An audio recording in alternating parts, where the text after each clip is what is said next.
इस एपिसोड की शुरुआत ठीक वहीं से होती है जहां पिछला एपिसोड खत्म हुआ था और शाइजा और रिपोर्टर्स की वजह से फांग की गोद में गिर गई थी। तब फांग जल्दी से उसे खड़ा करता है और सभी रिपोर्टर्स को सच्चाई बताता है कि उसकी तबीयत एलर्जी की वजह से खराब हुई थी। इस वजह से सब पहले जैसा हो जाता है। उसके बाद फांग शाइजा को बीच साइड पे ले जाकर बातें करने लगता है, जिसमें वो उसे पिछले दिन की बिहेवियर की वजह से बहुत डांटती है और शाइजा को ऐसे देखकर फांग उसे गले लगा लेता है। पर तभी वहाँ बारिश होने लगती है, जिसे शाइजा तो एंजॉय करने लगती है, पर फांग परेशान होने लगता है और वहीं बैठकर पैनिक करने लगता है। जिसकी थोड़ी देर बाद वो अपने घर पहुंचता है तो जिन से तुरंत जैंग को कॉल करने को बोलता है, जहां उसे पता चलता है कि जैंग आउट ऑफ टाउन गया है और वो अगले दिन तक वापस आएगा। इसके बाद जिन उससे पूछता है कि आपको शाइजा याद है, तो फांग हाँ बोलता है, पर उसके अलावा उसे कुछ भी याद नहीं होता। ये जानकर जिन बहुत शॉक होता है। अब अगले दिन जब शाइजा उठकर नीचे आती है तो उसे वहाँ पर मिस जाओकी मिलती है, जो फांग का इंटरव्यू देखकर वापस आ गई थी और उसने अपने रेस्टोरेंट में फांग और शाइजा के गले लगने वाली पिक्चर चिपका रखी थी। तभी वहाँ पर फांग भी आ जाता है और शाइजा के साथ खाना खाते हुए उससे पूछता है कि क्या कल बीच पर कुछ ऐसा हुआ था जो किसी को बदल कर रख दे। जवाब में शाइजा बोलती है कि बस तुमने कल मुझे गले लगाया था, उसके अलावा तो कुछ नहीं हुआ। और ये सुनकर जाओ कि खुश होने लगती है, पर फांग वहाँ से ये बोलकर चला जाता है कि शायद इससे तुम्हारा कोई लेना देना नहीं है। लेकिन उसके बाद शाइजा को समझ नहीं आती। इसके बाद हम फांग को जैंग के साथ देखते हैं, जहाँ वो उसे बहुत सारी लड़कियों की फोटो दिखाता है जिनसे फांग हाल ही में मिला था, पर उनमें से उसे सिर्फ शाइजा ही याद होती है। ये देखकर जैंग उसे बताता है कि अगर तुम्हें सही होना है तो शायद तुम्हें शाइजा के साथ रिलेशनशिप में आना चाहिए, क्योंकि हो ना हो वही तुम्हें इस बीमारी से बाहर निकाल सकती है। इतना बोलकर जैंग वहाँ से चला जाता है। वहीं हम शाइजा को देखते हैं जिसे उसकी फर्स्ट सैलरी मिली थी, जिनसे वो बहुत सारी शॉपिंग करती है और साथ ही वो 2 डॉल्स भी खरीदती है ताकि वो उन्हें फांग और ली को दे सके। अब जब वो फांग को उससे मिलने के लिए कॉल करती है तो इस बार वो तुरंत ही उसके पास पहुंच जाता है, जहां शाइजा उसे वो डॉल देती है, जिसे देखकर फांग उसके साथ मजाक करने लगता है। जिसके बाद वो दोनों ऐसे ही हंसी मजाक करते रहते हैं। तब फांग को जिन कॉल करके बताता है कि मिस्टर फिनराल जल्दी आ गए हैं और ये वही आदमी था जो ली के एग्जीबिशन में आने वाला था। अब क्योंकि फिनराल बहुत बड़ा आर्टिस्ट था तो उसी की वजह से वो एग्जीबिशन चलने वाला था। जिसके बाद जिन आगे बताता है कि मदर वहाँ पर उससे मिलने आई थी और उन्होंने फिनराल को बता दिया है कि आप ली को एग्जीबिशन के लिए फोर्स कर रहे हो। साथ ही मदर ने फिनराल को पैसे दे दिए हैं ताकि वो एग्जीबिशन कैंसिल कर दे। ये सुनकर फांग और शाइजा दोनों ही बहुत परेशान हो जाते हैं और फांग सीधा ली के पास पहुंचता है, जहां वो ली को सब बताकर उससे पूछता है कि क्या तुम सच में एग्जीबिशन करना चाहते हो या नहीं। जिस पर ली बोलता है कि जब मैंने मॉम से इस बारे में बात करी थी तो उस वक्त मैं इसे बिल्कुल नहीं करना चाहता था, पर अब मैंने आपकी इतनी कोशिश देखी है तो मुझे एहसास हो गया है कि मुझे इसमें पार्टिसिपेट करना चाहिए। ये सुनकर फांग बहुत खुश होता है और उसे 3 दिन में एक अच्छी सी पेंटिंग बनाने का बोलकर वहां से चला जाता है। जिसके बाद फांग सीधा जू के पास पहुंचता है और जू उसे इसलिए याद थी क्योंकि जिन ने पहले ही उसे जू के बारे में सब बता दिया था, पर जू इस बार उसकी कोई मदद नहीं कर पाती। इसीलिए फांग वहां से निराश होकर चला जाता है और उसके जाने के बाद हमें पता चलता है कि जू बहुत पहले से ही फांग की अमनीसिया की बीमारी के बारे में जानती है। अब फांग सीधा अपने ऑफिस पहुंचता है जहाँ शाइजा उसका इंतजार कर रही थी। तब शाइजा उसे एक बार फिनराल से मिलने को बोलती है, जिस पर फांग बताता है कि उन्हें समझाना बहुत मुश्किल है। जवाब में शाइजा बोलती है कि तुम मुझ पर भरोसा रखो। अब फांग शाइजा पर भरोसा करके रात में उसे फिनराल से मिलवाने ले जाता है। वो पहले तो उनके साथ बैठकर नॉर्मल बातें करने लगते हैं। तब फिनराल उन्हें बताता है कि उनकी टिकट कल की है और कल वो वापस चले जाएंगे। ये सुनकर दोनों ही उदास हो जाते हैं, पर तब शाइजा उनसे बातें करती हुई उन्हें मनाने में कामयाब हो जाती है कि वो बस 2 दिन और रुक जाएं। इसके बाद वो फिनराल को उनकी गाड़ी में बिठाते हैं और शाइजा भी फांग से बातें करने लगती है, पर फांग अल्कोहल पीने के कारण बहुत नशे में हो गया था। इसीलिए शाइजा उसे पकड़कर उसके घर में ले जाती है और जब वो उसे बेड पर लिटाकर वापस जाने वाली होती है तो फांग उसका हाथ पकड़कर अपनी मॉम को याद करता हुआ रोने लगता है।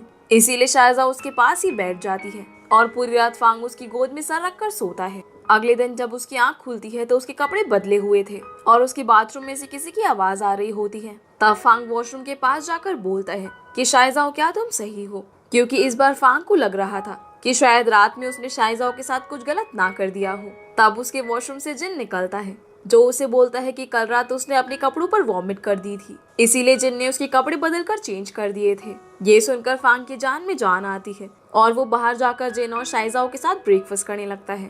अब क्योंकि फांग को पता होता है कि ली मान गया है, लेकिन वो कॉन्फिडेंट नहीं होता तो फांग सोचने लगता है कि उसका कॉन्फिडेंस कैसे बढ़ाया जाए। इस पर भी शाइजा बोलती है कि ये तुम मुझ पर छोड़ दो। अब अगली सीन में हम शाइजा और ली को साथ में बीच के किनारे देखते हैं, जहां अब तक ली को सचमुच समझ नहीं आया होता है कि वो क्या बनाए। तब शाइजा उससे बातें करते हुए उसे बताती है कि फांग और ली दोनों उसके लिए कितने इम्पोर्टेंट है, और साथ ही वो अपनी उल्टी सीधी बातों से भी ली को मोटिवेट कर देती है। अब अगले सीन में हम देखते हैं कि जो फांग के पास जाकर फिनरल की रुकने की खुशी में पार्टी मांगती है, जिस पर फांग भी मान जाता है। और क्योंकि शाम में उसकी मीटिंग थी तो वो मीटिंग प्लेस के पास वाला होटल ही बुक कर लेता है, जो कि मिस जाओकी का था। अब जब फांग जू के साथ वहां पहुंचता है तो शाइजा उनको साथ में देखकर गुस्सा होने की बजाय उल्टा खुश होकर उन्हें रोमांटिक सीट पर बैठा देती है, साथ ही उन्हें रोमांटिक खाना भी देती है, जिसे देखकर फांग बहुत शौक होता है। अब जब वो दोनों खाना खा लेते हैं तो शाइजा उनके पास जो कपल डॉल लेकर आती है और उन दोनों से उनके साथ फोटो खिंचवाने को पूछती है, जिस पर फांग मना कर देता है और उसे कपल डॉल छीन लेता है। तब शाइजा उसे कहती है कि तुम ऐसा मत करो, क्योंकि मुझे इसमें से एक किसी और को देनी है। ये सुनकर फांग समझ जाता है कि वो ये डॉल ली को देने वाली है, और क्योंकि धीरे धीरे फांग के मन में भी उसके लिए फीलिंग आने लगी थी, इसीलिए वो रेस्टोरेंट की ओनर मिस चाय के पास जाकर उनके रेस्टोरेंट की सारी कपल डॉल्स ले लेता है और शाइजाओ के पूछने पर उसे झूठ बोलता है कि वो इन सब चीजों से ली को डिस्टर्ब कर देगी, जिस पर वो भी उससे लड़ने लगती है। और उसकी थोड़ी देर बाद कहीं जाकर मिस चाय को उन दोनों को शांत करवाना पड़ता है। तब फांग जू को बस कपल डॉल्स देकर वहां से सीधा अपने घर चला जाता है। तभी उसके घर में मदर आती है, जहां हम देखते हैं कि उसकी स्टेप मदर उससे आकर बातें करने लगती है, और उनकी बातों से हमें पता चलता है कि उसकी मॉम उसके डैड से डाइवोर्स चाहती थी, पर उसके डैड ऐसा नहीं चाहते थे, इसीलिए वो फांग को लेकर वहां से चली गई थी, जहां रास्ते में उनकी डेथ हो गई। अब जैसे ही फांग ये सारी चीजें याद करता है तो उसे पैनिक अटैक आने लगता है। तब जिन वहां पर आकर मदर को वहां से जाने के लिए बोलता है, और हम लोग मदर को देखकर समझ पाते हैं कि ये उन्होंने जानबूझकर किया है। अब जिन भी फांग से जैंग की सजेशन मानने को बोलता है, वहीं दूसरी तरफ हम शाइजाओ को ली के रूम में देखते हैं, जहां उसकी पेंटिंग भी बस पूरी होने वाली थी। तब ली उसे अपनी पेंटिंग नहीं दिखाता और बोलता है कि तुम दरवाजे पर नजर रखो कि कोई अंदर ना आ जाए, इसीलिए शाइजाओ ली की बात मानती है। तभी उसे फांग का कॉल आता है, जिससे शाइजाओ को पता चलता है कि मदर ने फिर से फिनराल को भड़का दिया है और अब वो वापस जा रहा है। ये सुनते ही शाइजाओ फांग को ली के पास आने को बोलती है और खुद फिनराल को रोकने चली जाती है, जो कि एयरपोर्ट की तरफ बढ़ रहे थे। अब क्योंकि काफी देर हो गई थी, इसीलिए शाइजाओ अपनी पावर्स का इस्तेमाल करती है और अपनी स्कूटी को तेज भगाकर फिनराल की गाड़ी के पास पहुंचती है और खुद अपनी स्कूटी उनकी गाड़ी के सामने गिराकर वहीं लेट जाती है। अब जब सब सही होता है तो फिनराल को लगता है कि शाइजाओ उनकी गाड़ी के सामने आ गई थी।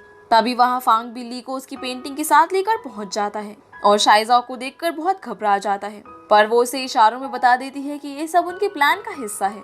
इसके बाद फांग उसे साइड में ले जाकर बातें करने लग गया था और ली फिनराल को अपनी पेंटिंग दिखाता है, जिसे देखकर वो बहुत खुश होते हैं और हम देख पाते हैं कि ली ने फांग की ही पेंटिंग बनाई होती है। वहीं फांग शाइजाओ को डांट रहा होता है कि ये बहुत खतरनाक हो सकता था, पर मन ही मन वो उससे बहुत इम्प्रेस हो गया था। तब फिनराल एक बार फिर से एग्जीबिशन के लिए मान जाता है और वो तीनों खुश होकर वापस जा रहे होते हैं, पर रास्ते में फांग अचानक से ली को गाड़ी से उतार देता है और शाइजाओ को आगे वाली सीट पर आने को बोलता है, जिसके बाद वो उससे अकेले में पूछता है कि क्या तुम मेरी गर्लफ्रेंड बनोगी, जिस पर शाइजाओ शॉक हो जाती है। उसे ऐसे देखकर फांग बोलता है कि तुम आराम से सोचकर बता देना। अब हम फांग को जैंग के साथ देखते हैं, जहाँ सांग उसे बताता है कि तुम्हें इस तरह शाइजाओ को प्रपोज नहीं करना चाहिए था, बल्कि उसके साथ धीरे धीरे टाइम स्पेंड करके उसे अपनी फीलिंग बतानी चाहिए थी। ये सुनकर फांग बोलता है कि क्या बस अमीर और हैंडसम होने से काम नहीं चलेगा, जिस पर जैंग उसे किसी लव गुरु की तरह लेक्चर देने लगता है और उसे सब समझाता है। वहीं हम शाइजाओ को देखते हैं, जो बहुत गुस्से में थी, और जब वो मिस चाय को इस बारे में बताती है तो वो काफी ज्यादा खुश होती है। वो उसे समझाती है कि तुम्हें हाँ बोलना चाहिए, पर जब उसकी बहुत समझाने पर भी शाइजाओ नहीं मानती तो मिस चाय उसे बोलती है कि तुम उसे एकदम से मना मत करो, बल्कि अभी जैसा चल रहा है वैसा चलने दो और तुम उसके साथ धीरे धीरे रहकर अपनी फीलिंग्स बताना।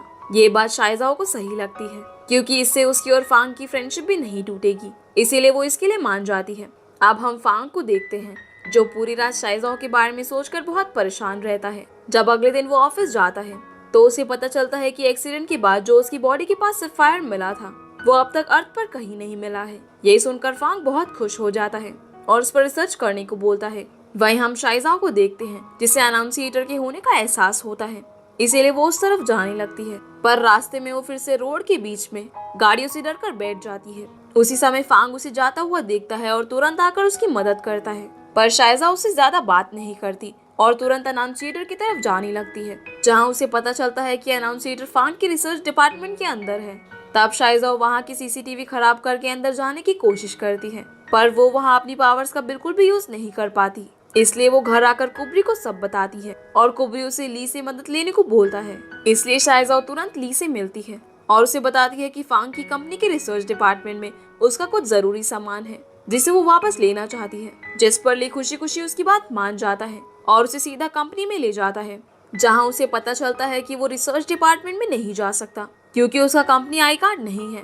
इस पर ली काफी नाराज होता है। तब शाइजाओ उसे वापस चलने को बोलती है, पर ली डिपार्टमेंट का गेट लॉक होने से पहले चोरी से शाइजाओ को लेकर उसके अंदर घुस जाता है और दोनों खुश होकर वहाँ की चीजों को देखने लगते हैं। तब शाइजाओ कुछ देर में अपने अनाउंसिएटर को ढूंढ लेती है, पर जैसे ही वो उसे उठाने के लिए ग्लास खोलती है तो वहाँ के सभी अलार्म बज जाते हैं, जिस कारण से वो बहुत डर जाते हैं। अब अगली सीन में हम उन दोनों को फांग के पास देखते हैं, जहाँ फांग उन्हें डांट रहा था।